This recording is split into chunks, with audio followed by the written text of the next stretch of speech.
তারেক রহমান কড়াইল বস্তিতে family card দেওয়ার প্রতিশ্রুতির কথা পুনর্ব্যক্ত করেছেন এবং কড়াইল বস্তিবাসীকে উনি ফ্ল্যাট দেওয়ার প্রতিশ্রুতি দিয়েছেন। আমাদের 10 দলীয় ঐক্য জোটের একজন প্রার্থী, খুব সম্ভবত এনসিপির আহ্বায়ক বা মুখ্য সমন্বয়ক নাহিদ ইসলাম, খুব ইন্টারেস্টিং একটি মন্তব্য করেছে। নাহিদ ইসলাম বলেছে, মানুষ ফ্যামিলি কার্ড এবং ফ্ল্যাট চায় না, মানুষ চায় নিরাপদ জীবন। আমি এই কথার সাথে পুরোপুরি একমত হতে পারলাম না। এখানে দুটি অংশ রয়েছে। মানুষ চায় নিরাপদ জীবন, এই কথার সাথে আমি পুরোপুরি একমত। মানুষ নিরাপদ জীবন চায়, চাঁদাবাজি মুক্ত জীবন চায়, খুন রাহাজানি ছিনতাই মুক্ত জীবন চায়।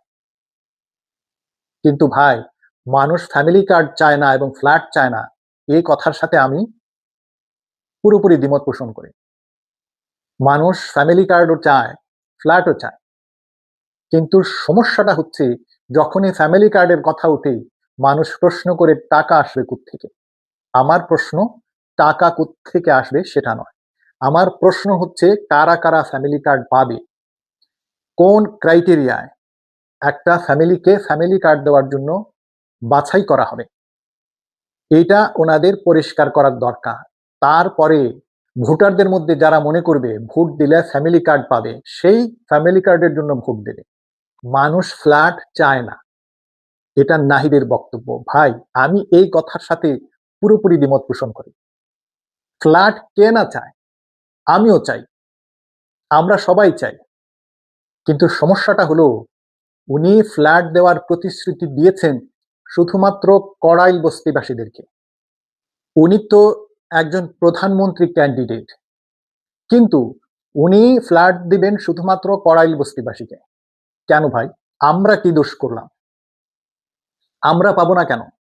আমাদের সবাইকে ফ্ল্যাট দেওয়ার প্রতিশ্রুতি না দিয়ে শুধুমাত্র ওনার ভোটারদেরকে ফ্ল্যাট দেওয়ার প্রতিশ্রুতি দিয়ে উনি গর্হিত কাজ করেছেন। উনি প্রধানমন্ত্রী ক্যান্ডিডেট, উনি সারা দেশের প্রধানমন্ত্রী হবেন, উনি শুধুমাত্র কড়াইল বস্তির প্রধানমন্ত্রী হবেন না। এটা ওনার ভাবা উচিত ছিল।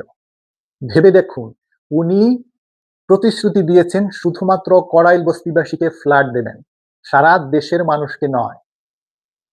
সুতরাং নিঃসন্দেহে বলা যায় উনি ওনার কনস্টিটিউয়েন্সির ভোটারদেরকে প্ররোচিত করছেন, প্রলোভন দেখিয়েছেন যাতে ওনাকে ভোট দেওয়া হয়।